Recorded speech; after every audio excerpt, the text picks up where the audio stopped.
Começa agora mais uma edição do programa Paideia, seu encontro semanal com a cultura científica. No programa de hoje a gente realiza um sonho do Adilson e na entrevista um desejo antigo meu, que é conversar com a professora Tânia Pellegrini, professora sênior do Departamento de Letras, sobre literatura, literatura brasileira e o Brasil. Fique com a gente!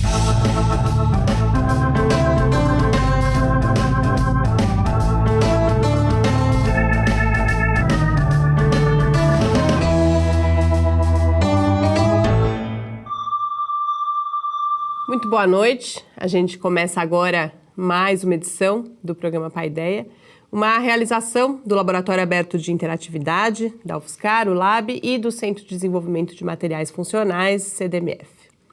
O programa vai ao ar todas as terças-feiras, nas redes sociais e no site do LAB, e às 8 horas da noite na Rádio UFSCar, em 95,3 FM e na internet. Para apresentar o programa comigo, está aqui no estúdio o professor Adilson de Oliveira. Muito boa noite, Adilson. Boa noite, Mariana. Boa noite a todos.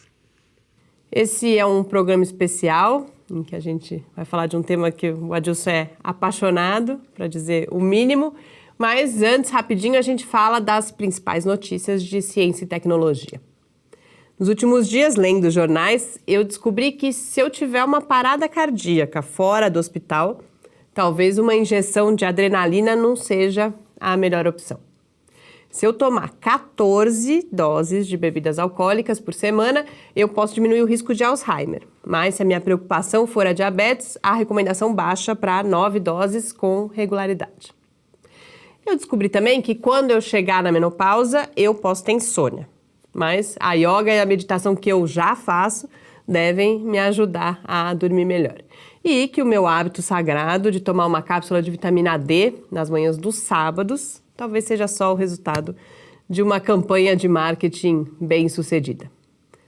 Nessa edição de Mídia e Ciência, eu falo, além de formação e informação de qualidade, sobre outros aspectos que têm influência sobre a nossa capacidade de tomada de decisão sobre a nossa própria saúde. Vamos lá conferir.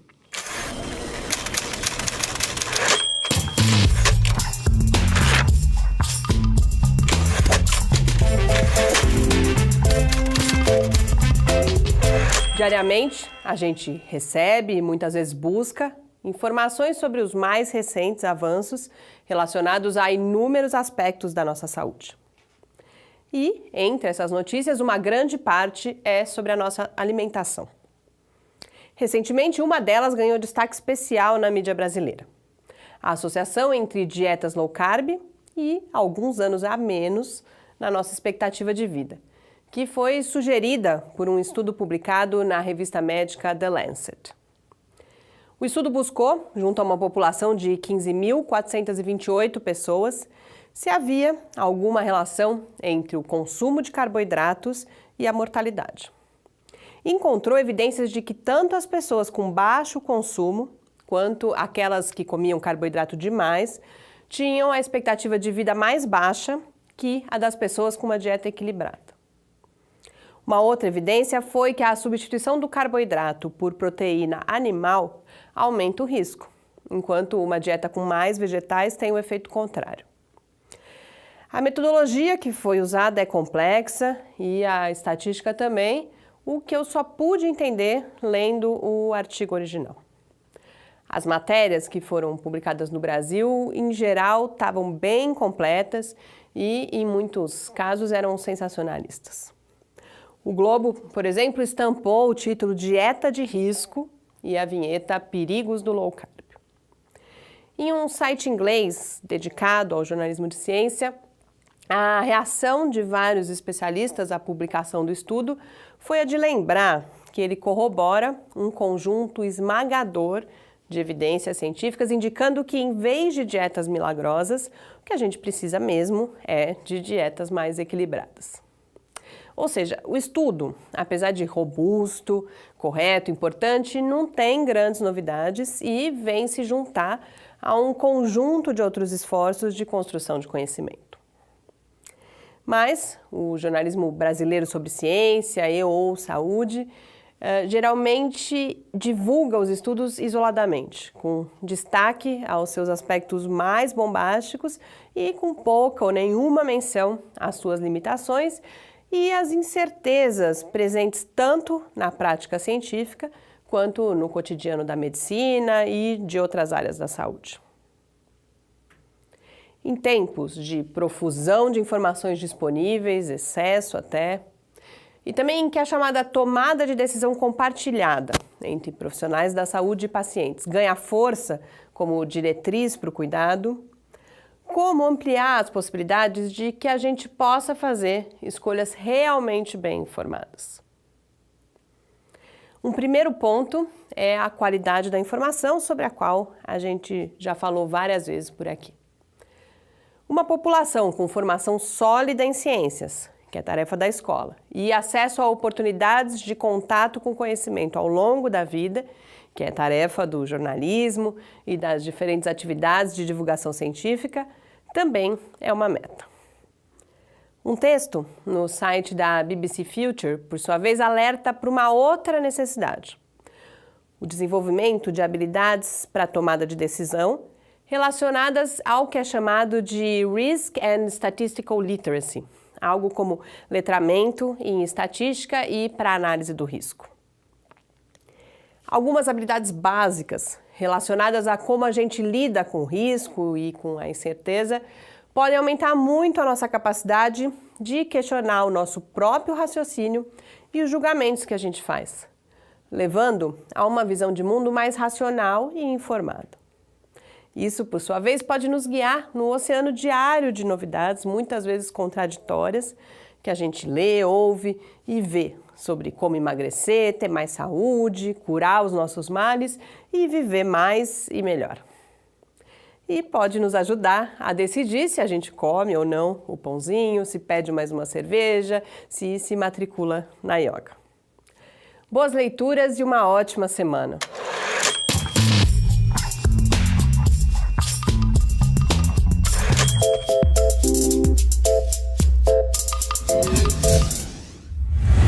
Estamos de volta aqui no Paideia e hoje eu só posso recomendar que vocês leiam a coluna lá no site, que tem muitos links interessantes, porque a gente quer aproveitar os minutos antes da entrevista para falar de algo que faz muito parte da vida do Adilson e que pela primeira vez a gente tem a oportunidade de comentar com mais tempo aqui no programa.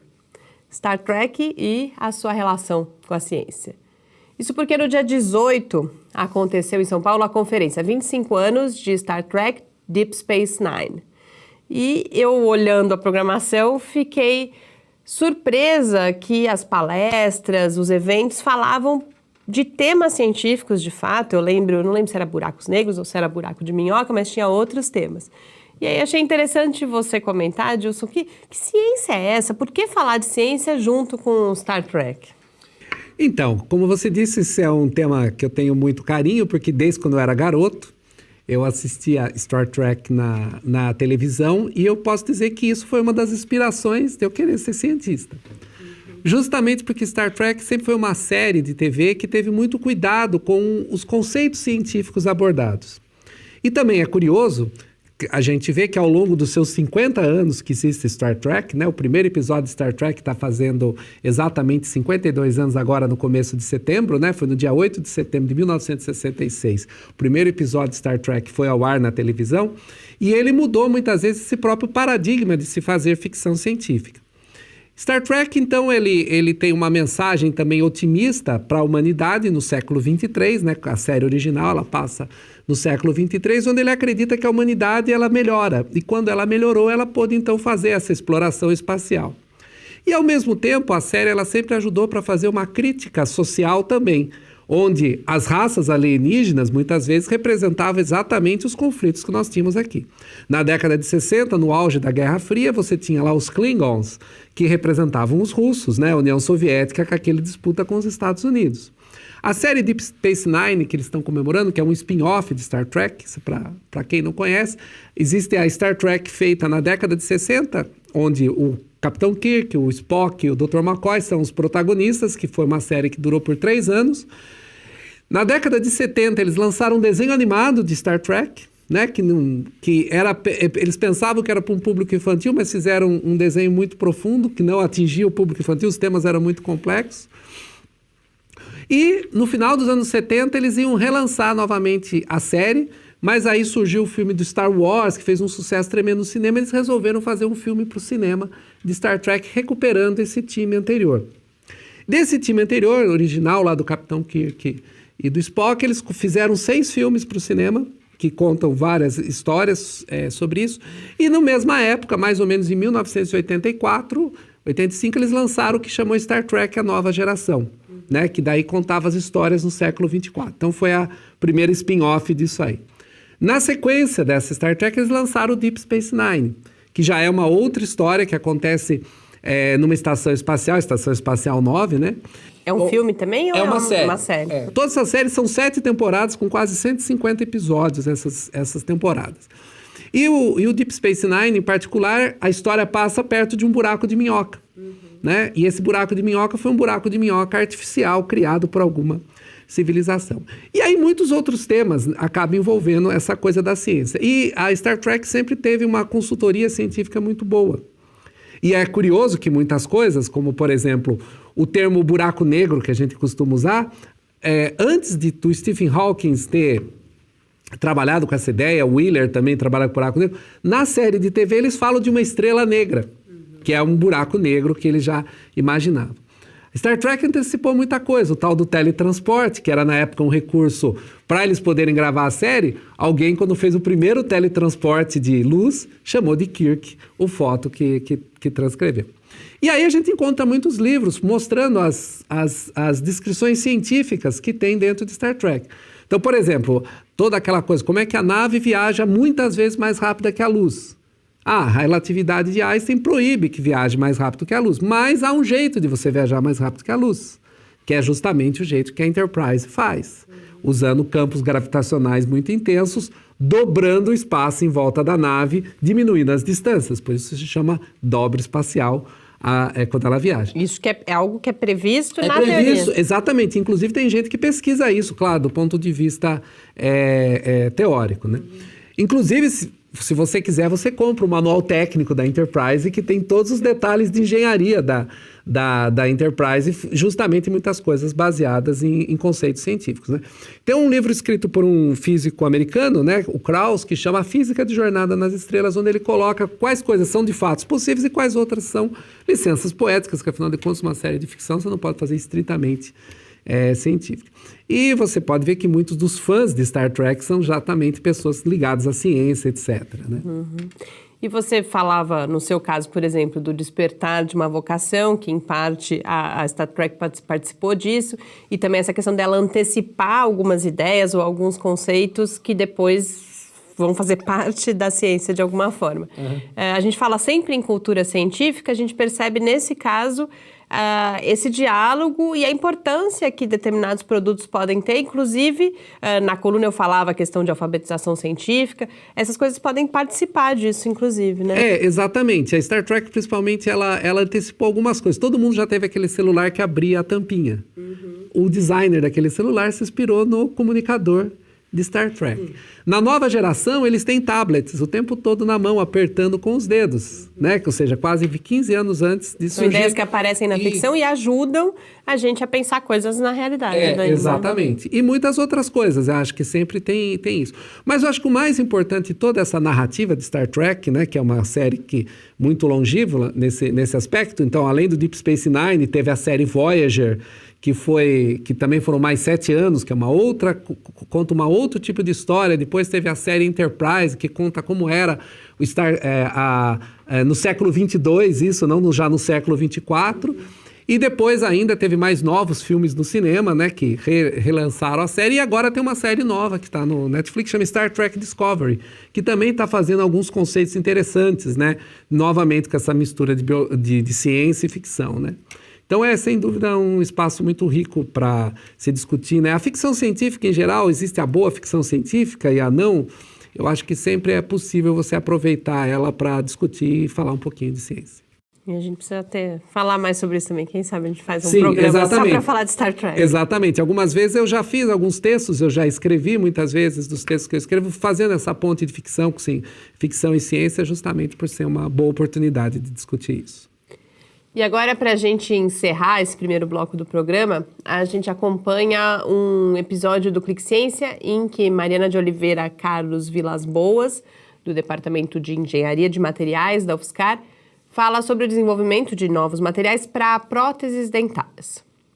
Depois a gente volta para a nossa entrevista com Tânia Pellegrini, que é professora emérita da UFSCar, professora sênior do Departamento de Letras e está lançando um livro sobre o realismo na literatura brasileira. Olá, o meu nome é Mariana Vilas Boas, sou professora do Departamento de Engenharia de Materiais da UFSCar.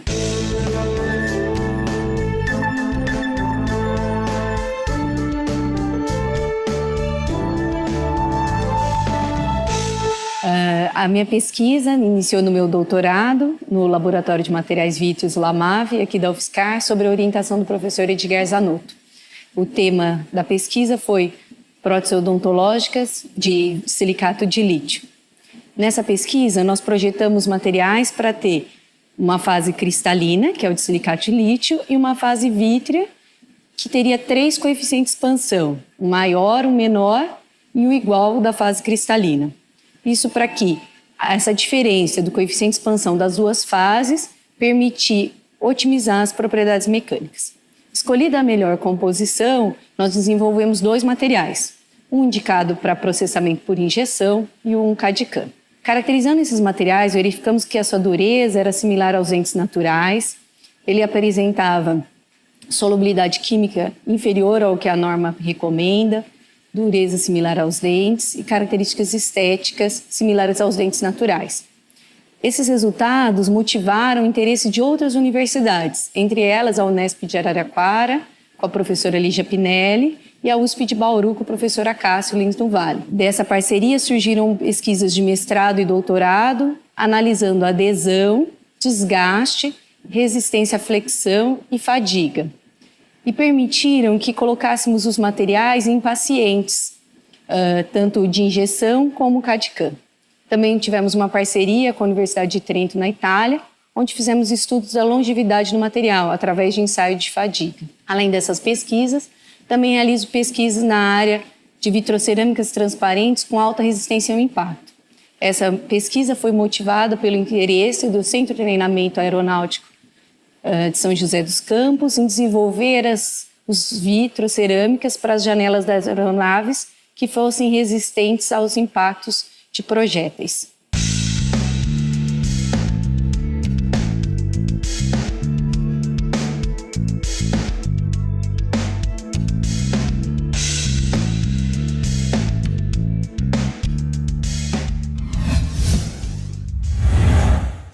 Estamos de volta aqui no Paideia. Hoje na entrevista eu converso com Tânia Pellegrini, que é professora emérita da UFSCar, professora sênior no Departamento de Letras da Universidade e que atua no programa de pós-graduação em Estudos de Literatura. Ela está lançando o livro Realismo e Realidade na Literatura, um modo de ver o Brasil, pela editora Alameda, sobre o qual a gente conversa hoje. Boa noite, Tânia. Eu, no começo do programa, disse que esse era um desejo antigo meu, recebê-la aqui. Muito obrigada por ter aceito o convite. Fico muito feliz que a gente tenha essa oportunidade. Obrigada, Mariana. Eu que tenho que agradecer a você e ao Adilson, né, a oportunidade de estar aqui. Afinal, a UFSCar é um universo, né, e eu fico muito contente de estar aqui. Você falou a respeito do lançamento de um livro, então o livro está aqui na minha frente, eu vou mostrar para todo mundo saber que esse é o livro, né, é o resultado final de uma longa pesquisa que eu fiz. Você falou de uma longa pesquisa e quando eu fui me preparar, eu percebi no Lattes ali, tive a impressão de que é algo que começa já em 2006, alguns estudos específicos para o livro. Queria que você contasse um pouco essa história. Foi assim, eu fiquei na UFSCar durante 20 anos, né, mais ou menos isso. E quando eu já entrei, eu já tinha o doutorado pronto, né, eu já tinha feito o mestrado, o doutorado, já fazia algum tempo. sendo que esses 2 trabalhos anteriores, eles me lançaram para o caminho daquilo que eu estou apresentando agora. Foi uma longa pesquisa mesmo, porque eu estava acostumada, ou melhor, meus projetos anteriores sempre foram sobre literatura contemporânea, né? Então, eu trabalhei esse período, a ditadura, o que significou para a literatura, para os autores que trabalharam nela ou que vieram depois, enfim. Essa era a minha especificidade dos 2 trabalhos anteriores. Mas quando eu terminei e tal, eu entrei aqui, ficou faltando um pontinho ali que eu não tinha resolvido, que é essa questão do realismo na literatura, né? Por que ele vai e volta? Ele aparece na literatura brasileira e desaparece depois de novo, com força e tal.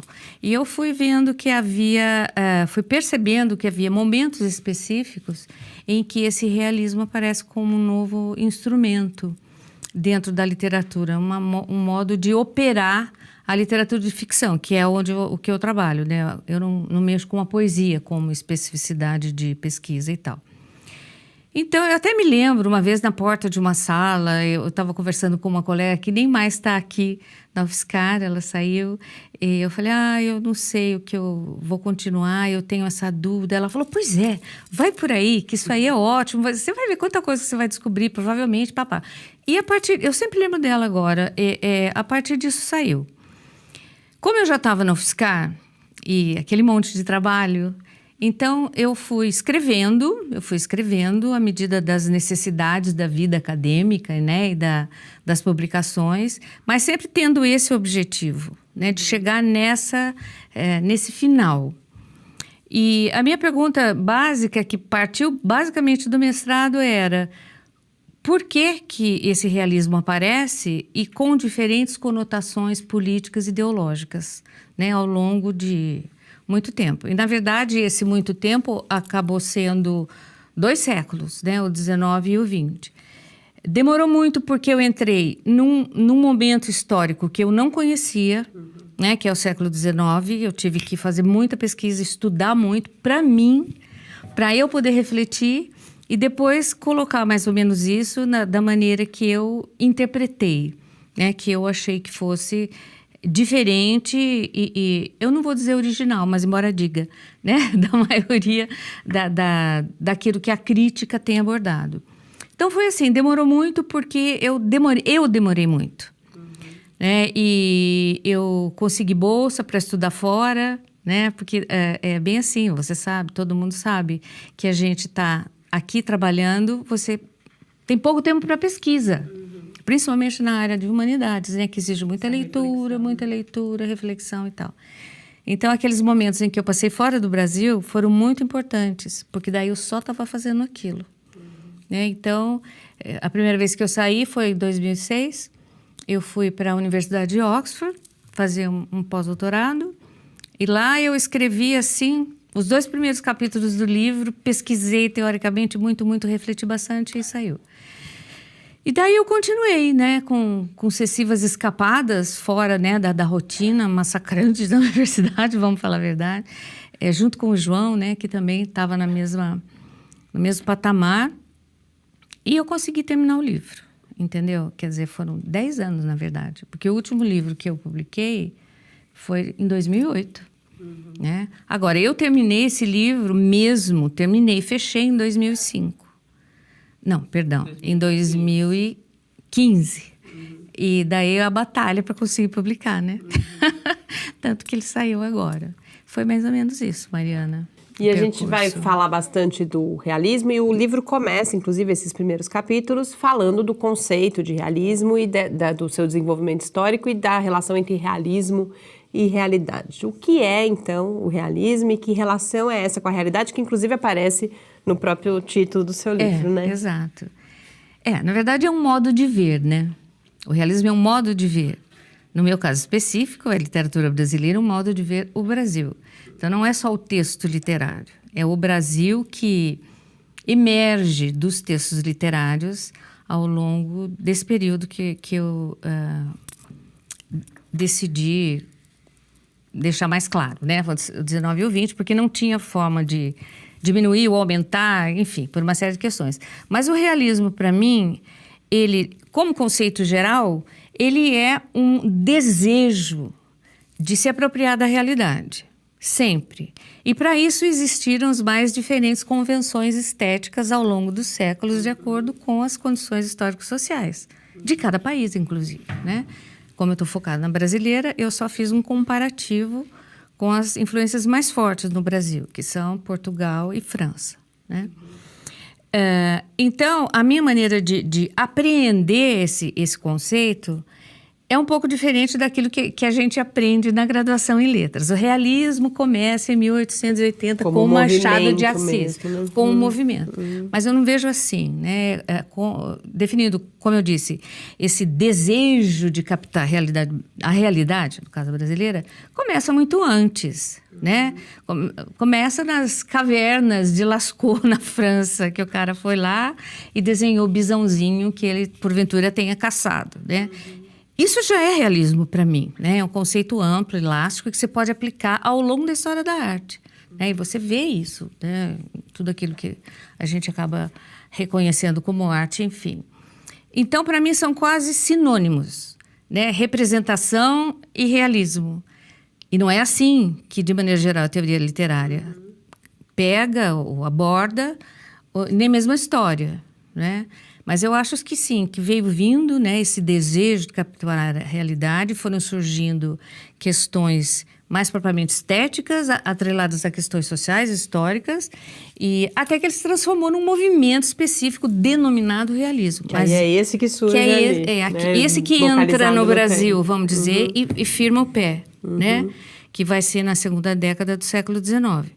Mas aqui, no Brasil, nesse conceito mais amplo de realismo, você pode dizer que já o romântico era um realista, né? O próprio Antônio Cândido diz que o romance brasileiro, ele só surgiu no século XIX.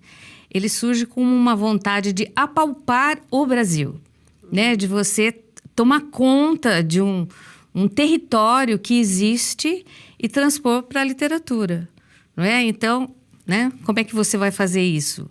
E daí a coisa vem vindo gradativamente. Quando o realismo se instala no Brasil como um movimento já conceituado e denominado, essa coisa já veio de antes mesmo, né? E havia aqui no Brasil todas as condições já específicas, que eu chamo de áreas do tempo, para que esse realismo se fixasse. Então, porque foi justamente num momento de grandes decisões políticas, ideológicas, que foram a escravidão e a abolição. Aí ele se fixa, né, como um movimento que passa a exprimir possivelmente todas as mazelas e todas as desigualdades e igualdades existentes no Brasil.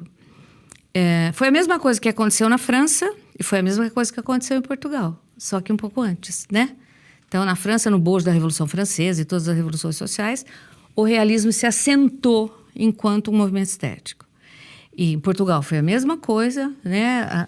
Todo o descontentamento com a organização, a pobreza de Portugal em relação a outros países e tal, fizeram com que ele aparecesse. E no Brasil foi a mesma coisa, mais ou menos esse tipo de movimento. Então, eu gosto muito de ver as coisas como processos, né? Por exemplo, não adianta você falar, o realismo começou no Brasil com Machado de Assis. Não é isso, embora isso também seja, mas é só também, né? Porque tem todo um substrato histórico-social que vai fazendo com que determinadas ideias aflorem e outras não. Entendeu? Nesse sentido aí, como você estava falando, né, que que você estava citando o caso lá das pinturas na caverna, já ser uma representação desse realismo, dessa realidade, né? Então, a literatura, muitas vezes, ela faz esse corte da realidade e o apresenta, né, para a gente. Isso é muito parecido, assim, você estava falando, eu estava pensando, muito parecido com, muitas vezes, o próprio pensamento científico, né, que a gente tem. Eu vou citar o caso particular da física, que é a minha área, que é justamente você faz cortes, muitas vezes, da realidade dependendo da época e daquilo que surge, que dispara o movimento, né? Então, uma descoberta, um novo fenômeno leva a que você olhe a realidade de uma maneira diferente, né? A gente vê exatamente, você está falando final do século XIX, começo do século XX, é justamente um ponto onde você tem uma grande revolução na própria ciência, Exatamente. que também acaba contaminando. A minha pergunta é nesse sentido, se essas revoluções de pensamento, de novos paradigmas que surgem, eles também acabam tendo essa reflexão nessa forma de representar o mundo. Sem dúvida nenhuma. Porque se você trabalha com processos, de uma certa, embora você privilegie né, como seu objeto de pesquisa, se você trabalha com processos, processo em si é uma coisa englobante.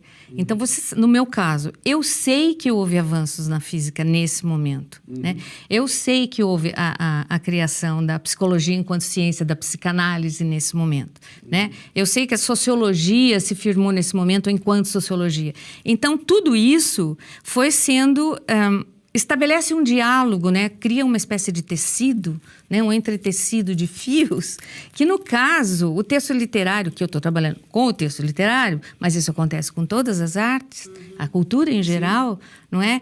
Ele se apropria mesmo que inconscientemente, subconscientemente e verte para o próprio texto, para o próprio objeto artístico. Né? É assim que eu entendo.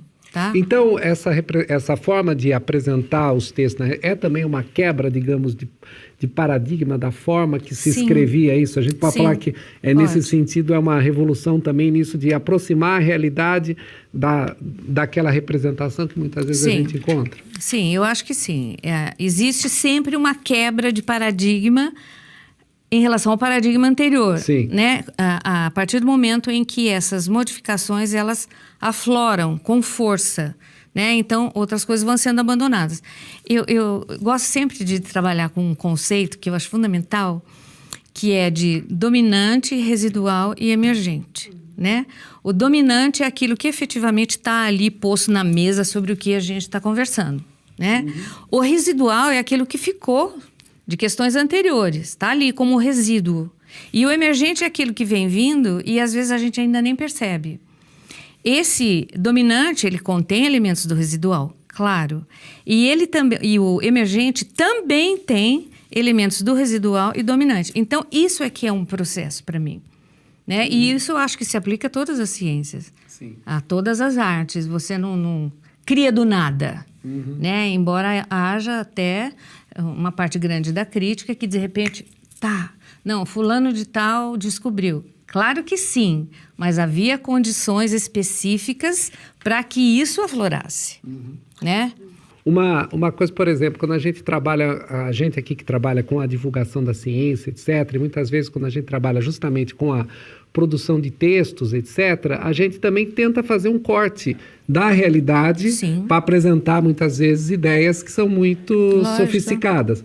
Há também aquelas opções que muitas vezes a pessoa faz um romance, né? O romance do sentido de romantizar a história, né? Então, a gente vê, por exemplo, na própria em livros de divulgação científica, a gente vê essa mudança. Então, hoje, a gente vê que talvez faz muito sucesso quando a gente conta boas histórias em cima de reflexões próximas da realidade. Isso é o que faz mais sucesso. Aí eu queria perguntar, na literatura também é isso? É o que mais aprofunda mais, quanto mais próximo a gente está da realidade? As pessoas gostam mais disso do que as histórias fantásticas? Sem dúvida nenhuma. É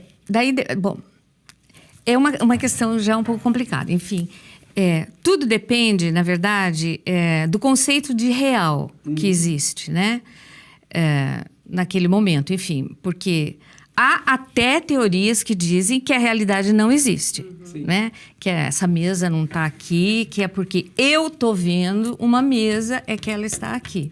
Né? Então, há todo um debate teórico dizendo que a realidade não existe, que o existe é aquilo que você vê a realidade que não existe. Né? Então, é como se ela fosse criada na mente do leitor, ou do autor, ou do pesquisador, enfim. Eu não advogo isso. Eu acho que essa mesa está aqui. E é a partir dessa mesa que eu vou elaborar as minhas perguntas e talvez obter possíveis respostas. Então, eu acho que tudo repousa na ideia do que é a realidade mesmo, né? Porque como a física vai trabalhar sem elementos da realidade concreta, percebe? Agora, tudo isso se relaciona com uma série de outras visões. Lembrei agora, por exemplo, quando Galileu quis provar que a Terra era redonda, não é? É isso, ele vai romper um paradigma que tinha sido comprovado em relação a uma realidade comprovado, ele vai tentar comprovar em relação à mesma realidade outra coisa, oposta, não é? Então, eu acho que é assim que as coisas funcionam, mais ou menos, tanto no campo da literatura, das artes em geral, como das ciências exatas. Quando você falava exatamente dessa questão da mesa existir ou não existir e tal, isso é justamente um paradigma que emerge da física quântica, né? Que há essa justamente a interpretação, uma das interpretações que quando você realmente interage com as coisas que elas existem, né? Que existe então essa realidade e essa organização. Mas como se disse, é uma interpretação. De fato, as coisas elas são palpáveis, são reais, a gente interpreta isso. Mas também de uma forma de interpretar ou não a realidade leva a essas ideias desse tipo. Tânia, a gente até agora tem falado, me parece, principalmente dessa presença da realidade, de certa forma, na obra literária. Mas a gente tem também o papel dessa obra naquela realidade que está posta, a transformação, como ela é recebida. E você falava antes como esse realismo foi surgindo e desaparecendo em diferentes condições, com diferentes funções, de certa forma, me parece. Sim. Aí uma coisa que você aborda no livro é, por exemplo, justamente na ditadura, como ele aparece tanto como uma estética de resistência, mas que já começa também a ser apropriado, de certa forma, por representações hegemônicas da indústria cultural que se fundava ali naquele momento. Queria que você falasse um pouco sobre isso também, desse período específico, mas também pensando nisso. Bom, a obra ela surge, mas ela surge talvez com uma função, ou ela acaba exercendo uma função ali. Tá. É o seguinte, eu penso assim, o realismo, quando ele surgiu, sempre tenho que voltar ao começo, quando ele surgiu ligado às grandes revoluções do século XIX, e ele surgiu como uma coisa extremamente positiva, né? Tentando resgatar ou elevar a dignidade da representação, os pobres, os negros, todos aqueles que viviam no porão da sociedade burguesa, né? Ele surgiu com esse objetivo, né? Foi fortíssimo, ele surgiu junto com o socialismo, né? Junto com aquelas ideias socialistas e tal, o Manifesto Comunista, 1848 e tal. Então, o realismo foi emergindo daí. Ele apareceu primeiro na pintura e depois foi sendo canalizado para todas as possibilidades da arte. Agora, veio depois, né? Muito tempo depois, vieram as vanguardas, né? As vanguardas do início do século XX, que negaram drasticamente essa questão da realidade. Na verdade, é o que está na mente que importa. Vamos deixar simples assim, né? Mas o realismo volta sempre em momentos, eu diria, em momentos limite, em momentos de grande tensão político-social. Embora ele possa assumir diferentes roupagens, estilos, maneiras de escrever, de representar, ele sempre tem surgido quase em todos os países, e para pegar só o Brasil, em momentos de crise muito grande política e ideológica, tá? Então, o realismo que surgiu lá no começo do XIX, a abolição, a república, aquela coisa de mostrar o povo sofrido, ele vai aparecer de novo, mais fraco, no começo do século XX, e vai aparecer com toda a força depois das vanguardas, na década de 30, lá com aquele período do Getúlio, etc. e tal. É o chamado romance de 30. O realismo volta ali muito forte na literatura brasileira. Mas aí já tem um senão, são coisas novas para refletir. Existe aquele realismo que, digamos, que seria... É uma terminologia que eu estou criando aqui agora. Está no livro, mas está diferente. É um realismo que eu diria que é um realismo de resistência, que está ligado à esquerda. Existe também um realismo alinhado à direita, não é? Então, esse realismo que eu privilegio, que é aquele que dá voz ou que faz aparecer, porque a voz só vai chegar no século XXI, que vai aparecer, em que vão aparecer essas pessoas indignas de aparecer na literatura, ele volta aí. Daí, ele diminui o seu impacto de novo. Por quê? Porque depois da ditadura militar, a gente vai ver que se desenvolve a indústria cultural, né? É bem o nome que se pode dar àquilo que os governos militares quiseram fazer, criar uma indústria da cultura, porque a indústria da cultura, ela precisava ingressar no mercado já globalizado, né? Vou usar esse globalizado só por uma questão de temporalidade. Mas isso, a cultura podia render dinheiro, a cultura podia render créditos, podia render visibilidade. Então, investiu-se muito no aparato material de produção de cultura.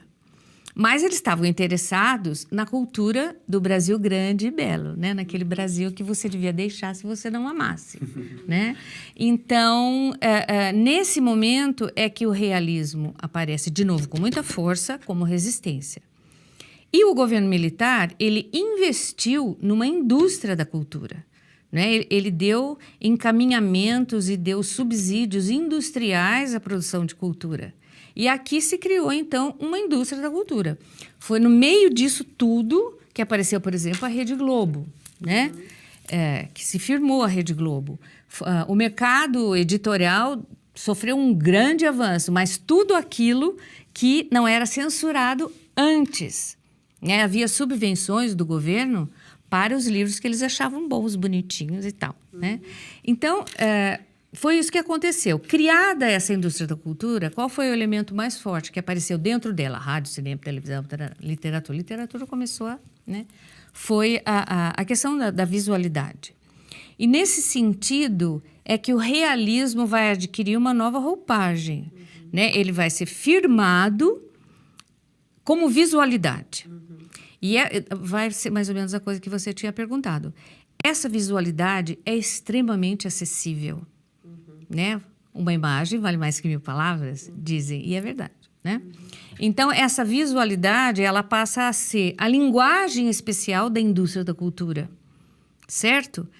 A literatura, de maneira geral, com uma espécie de competição com os meios visuais, né? Porque ela, embora seja visual, ela é muito de saber ler e refletir, ela começa a apresentar parâmetros de linguagem semelhantes àquilo que os meios visuais estão propiciando, entendeu? E isso é muito...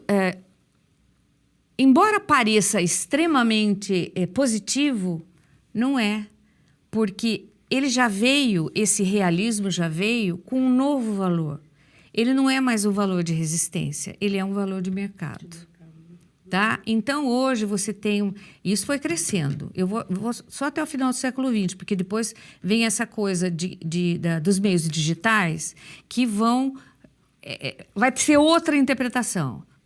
Se houve grandes revoluções na evolução da linguagem, da veiculação da linguagem, depois da criação do livro, né, você tem os meios digitais. Essa é uma revolução imensa, né, e a gente ainda não sabe como vai incidir na literatura. Mas até então, isso não desapareceu, né?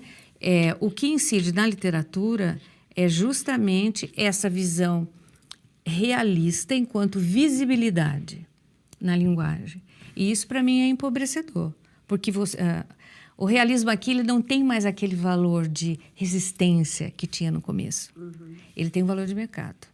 Quanto mais realista, mais ele vende, né? Quanto mais descritivo e detalhista ele for, mais ele vende. Porque as pessoas se reconhecem facilmente, né? Você lê um livro em que você tem que refletir, que tem toda uma pontuação diferente, que tem vários narradores. A pessoa fala, mas é muito confuso, porque os leitores de hoje já estão acostumados a um outro tipo de literatura. Ler, por exemplo, 100 Anos de Solidão vai ser bastante complicado. Bastante complicado. Faz 20 anos, né, que eu estou aqui. A minha primeira turma, eu dava aula de teoria da literatura. Então, eu dava um livro de cada nacionalidade, traduzido, claro, né? Para eles lerem, para a gente discutir as questões da teoria da literatura, enfim. Eles leram 100 Anos de Solidão, né? Leram com uma certa facilidade, né? Se você der hoje, eles não vão ler mais. Eu digo, o grosso dos alunos, né? Sempre tem aqueles faróis, né, que conseguem e você sabe que estão conseguindo. Mas a maioria não. E nem se interessa por querer saber, né? É um passado. Imagina, 1990, passado já, né? Entendeu? Para eles é uma coisa impressionante, né? Essa questão da temporalidade também foi totalmente mexida. Mas eu acho que essa questão da... O termo talvez possa vir a ser mudado, eu acho, né? Porque é um termo que foi criado no começo do século XX, né? Pelo Adorno. Indústria cultural. Eu acho que ele ainda se sustenta, porque é uma indústria cada vez mais poderosa, incluindo os meios digitais de divulgação, né? Então, eu mostrei esse livro para o meu neto. Olha, saiu o livro da vovó. Papel? Ele falou, opa! Olhou assim e falou assim, você que escreveu tudo isso? Como que você consegue? Tem muita letra para escrever. Tem muita letra. Olha que letra pequena. Eu falei, pois é, Pedro, você vê que coisa. O que eu vou falar, né? Então, é mais ou menos esse o sentido. Eu acho que a grande virada no realismo, que até o final do século XX ele ainda estava aí, já perdendo suas características de resistência, agora, eu não sei se sustenta, porque você vê... Eu andei vendo séries que estão na moda, já passando para o audiovisual.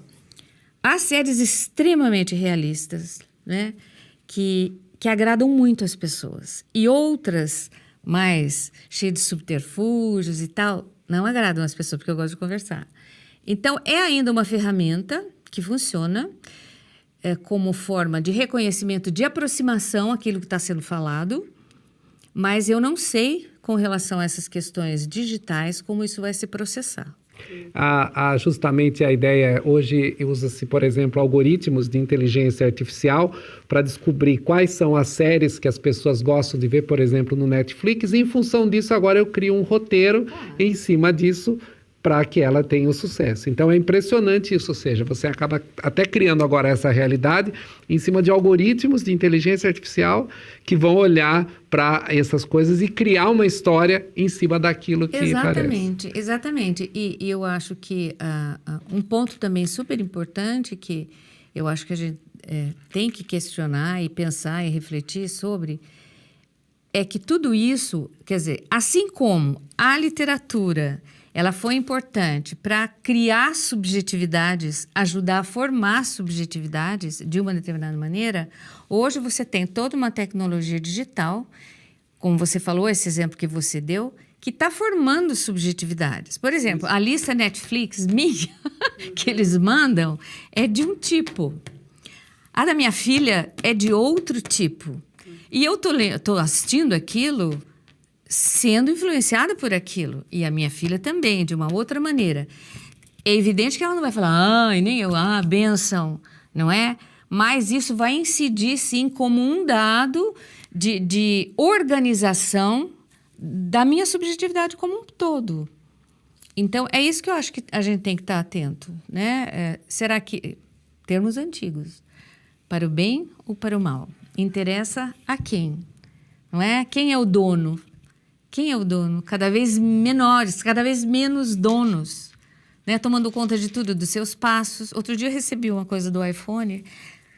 Você quer melhorar e tal, o seu iPhone e tal? Porque nós fazemos isso, já temos isso. Nós sabemos como a senhora digita, entendeu?